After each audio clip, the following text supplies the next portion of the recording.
Tres opiniones diferentes sobre la cuestión subtes que a su vez nos van a permitir pensar en la relación ciudad-nación. María Eugenia Vidal, vicejefa de gobierno, gracias por venir. No, por favor. ¿Le contás a la gente por qué mañana no hay paro de subtes? Pasado no sabemos, pero mañana está suspendido. ¿Qué pasó en el medio? Bueno, hoy hubo una negociación entre Metrovías y los delegados de los distintos gremios y bueno, por suerte han llegado a un acuerdo con UTA, que es el gremio oficial, diríamos, y los metrodelegados que han suspendido el paro de mañana, y ambos gremios aceptaron un acuerdo propuesto por la empresa, así que bueno, eso ha permitido levantar el paro de mañana y en el caso de la UTA levantar todas las medidas de fuerza que habían anunciado para esta semana. ¿Y cuál es el rol del gobierno de la ciudad en relación a los subtes, a la relación que tienen los trabajadores con la empresa Metrovías? ¿Están, no están, iban a estar, pero parece que no dio? ¿Cómo es? No, la verdad es que legalmente el gobierno de la ciudad hoy no es parte de la paritaria. Es una paritaria más que se resuelve entre los dirigentes gremiales que representan a los trabajadores y la empresa, como en cualquier otra negociación salarial. Quienes trabajan en el subte no son hoy empleados del gobierno de la ciudad. Y la empresa tiene un contrato de concesión que le permite operar el servicio con el gobierno nacional, con lo cual las partes de la negociación son esas tres. Durante las últimas semanas, y sobre todo la semana pasada, que fue el último paro, permanentemente la empresa y los delegados decían que para ellos era imposible llegar a un acuerdo sin la presencia del gobierno de la ciudad, hasta el punto que la empresa dijo el día viernes que tenían una propuesta pero que no la iban a presentar si el gobierno de la ciudad no se hacía presente. Entonces llega un momento donde hay un anuncio de paro de 3 días consecutivos de subte, con lo que eso importa para la gente. Lo que dijimos fue, aunque no somos parte y no lo somos, vamos a ir para que la empresa le presente la propuesta a los delegados, para no obstruir ninguna posibilidad de acuerdo. Ahora, en la práctica, en los hechos, la negociación hoy se dio entre la empresa y los delegados sin la presencia de la ciudad. Lo único que hizo la ciudad fue ir hoy a las 11 de la mañana, la empresa y los delegados se pusieron a negociar, la ciudad se retiró y a las 6 de la tarde llegaron a un acuerdo.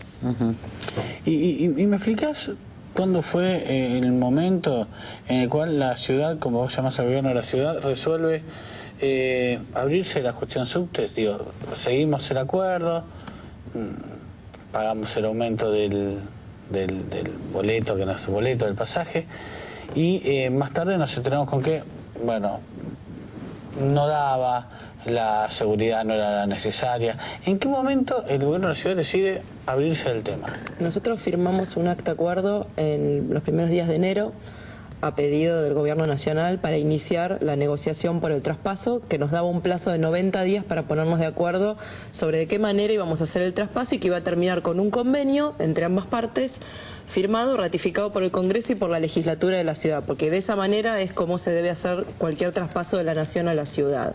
Bueno, en ese proceso de negociación, después de 60 días de intentos frustrados por ponernos de acuerdo, fundamentalmente sobre las obras que hacen a la seguridad del servicio, porque al igual que en los trenes, en los subtes tampoco se hicieron las inversiones en los últimos años para garantizar la seguridad en el transporte, y al igual que en los trenes se subsidió la tarifa, pero no se subsidió la inversión, ni tampoco la empresa cumplió con lo que tenía comprometido, y eso hace que hoy la deuda de inversión del subte sea mayor a 1.000 millones de dólares y que los vagones de la línea A tengan 100 años, que los de la línea D tengan 60 años y que eso ponga en riesgo el servicio. Perdón, justamente como los vagones tienen 100 o 60, ya estaban cuando se firmó el acuerdo. Sí, pero el gobierno nacional, a través de un decreto del expresidente Kirchner, se comprometió a hacer una serie de mejoras de inversión sobre el subte para que se garantizara la seguridad del servicio, entre ellas recambiar los vagones, y eso no fue cumplido. Entonces lo que nosotros le pedimos a la Nación en este proceso de negociación que se frustró fue, de aquí para adelante la ciudad se hace cargo de todo, se hace cargo de la tarifa, se hace cargo del subsidio, se hace cargo de las obras que tengamos que hacer de acá en adelante. Ahora, para atrás, lo que el gobierno nacional comprometió, necesitamos que se cumpla. Y ni siquiera nos dieron la posibilidad de negociar con ellos que lo hiciera la ciudad endeudándose, que lo hiciera el gobierno de la ciudad endeudándose, porque recordemos que en los últimos 4 años y medio la Nación nunca le dio el aval al gobierno de la ciudad para endeudarse para hacer obras de subte. Sí, del mismo modo la empresa, estaba buscando recién los números exactos, si dudás ya los voy a encontrar, pero la empresa explicaba que a partir del acuerdo que firma Nación y Ciudad, el servicio necesariamente se ve más complicado porque la empresa se ve damnificada porque no se llega al final del acuerdo planteado. Entonces, hay subsidios que recibía que ya no recibe, o los recibe de un modo que no lo puede usar para los gastos diarios. Por el aumento del pasaje tienen menos gente que paga y por tanto, la empresa dice que al final este acuerdo frustrado termina complicando todavía más el funcionamiento del subte. Yo creo que el acuerdo frustrado sobre todo complica y está a la vista a los usuarios fundamentalmente, ¿no? que deben ser el principal foco de interés nuestro. Y la verdad que sería muy sencillo abordar esto como cualquier otro tema que tiene que ver con la ciudad y la nación, por la vía del diálogo. Dialogamos 60 días con todos los funcionarios posibles. Pedimos desde hace 4 o 5 meses una reunión con la presidenta y el jefe de gobierno, reunión que se nos negó sistemáticamente. Hoy, lamentablemente, en ese escenario, la única vía que le queda al gobierno de la ciudad es la judicial. Y en algún momento tendrá un juez que definir entonces cómo se resuelve esta cuestión. Mientras tanto, la empresa sabe perfectamente que su contrato de concesión, el que hace que pueda operar el subte todos los días, está firmado con el gobierno nacional. Con lo cual, las dificultades que tiene, se las tiene que plantear al gobierno nacional, por lo menos mientras ese contrato esté vigente. Yo sé que ustedes trabajan con encuestas y que es una herramienta que habitualmente utilizan a la hora de tomar decisiones. No digo que todas las decisiones que tomen tengan que ver con lo que diga una encuesta, pero sé que las miran con detenimiento. La información que ustedes manejan es que los ciudadanos de la ciudad de Buenos Aires apoyan al gobierno de la ciudad en esta decisión de no hacerse cargo de los subtes, ¿o no? Yo creo que los ciudadanos, primero los usuarios, por supuesto, quieren que se resuelva el problema, sí, ¿no? Claro, absolutamente. Es insoportable. Digamos, el usuario que viaja todos los días en subte quiere que se resuelva el problema. Y los ciudadanos de la ciudad de Buenos Aires quieren además que nosotros tomemos las responsabilidades como marca la Constitución y en el marco de la ley, que es lo que hemos planteado el primer día. Y la ley es muy clara, los traspasos se hacen con recursos, se hacen con aprobación del Congreso, con un convenio firmado entre partes y de la legislatura. Esta situación en el subte no se ha cumplido. Más allá de eso, incluso cuando a veces uno no tenga el apoyo de una encuesta, lo primero que uno tiene que hacer es responsable y operar un servicio hoy desde el gobierno de la ciudad sin posibilidad de endeudarnos para mejorarlo con las obras que hace falta y sin que el gobierno nacional dé alguna previsibilidad sobre cómo va a cumplir con esas obras, es realmente tomar la responsabilidad sobre un servicio que pone en riesgo a la gente. Hoy no hay ninguna auditoría que realmente vaya a dar que ese servicio viaje o que se viaje en subte en condiciones de seguridad. No lo decimos solo nosotros, lo decimos nosotros, lo dice SBASE, que es el organismo de control de la ciudad, lo dicen los delegados gremiales de todos los gremios, incluso que están enfrentados entre sí, dicen que las condiciones del servicio no son buenas. Entonces, ataquemos eso, porque si no estamos, ¿cuántos problemas más, cuántos accidentes más queremos para hacer las cosas como hay que hacerlas? Dos preguntas finales. Desde el macrismo todo el tiempo se señala que el gobierno nacional o discrimina a la ciudad o persigue al gobierno de la ciudad de Buenos Aires. Palabras más, palabras menos, pero el discurso que el propio jefe de gobierno baja todo el tiempo es muy parecido a eso. ¿Cuáles son los elementos para justamente sentenciar esta discriminación? ¿Dónde ves vos que, en efecto, el gobierno nacional discrimina a la ciudad o los esté persiguiendo?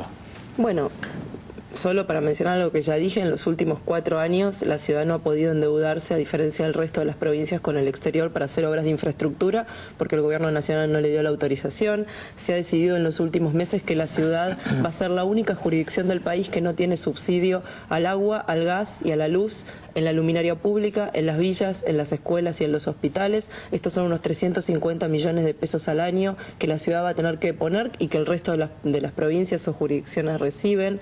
La decisión de retirar la policía de hospitales y de escuelas cuando la metropolitana es una fuerza que tiene 2 años con 2.500 efectivos contra más de 15.000 de la federal que no quiso traspasar a la ciudad, también eso afecta recursos.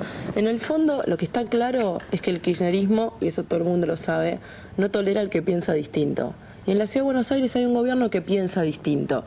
Como no dependemos de la presidenta para pagar los sueldos a fin de mes, y la ciudad paga más del 90% de sus gastos con sus propios recursos, la estrategia del gobierno nacional es, como dijo el jefe de gobierno, fundir a la ciudad, hacer que cada vez tenga más gasto para que en algún momento nos volvamos dependientes.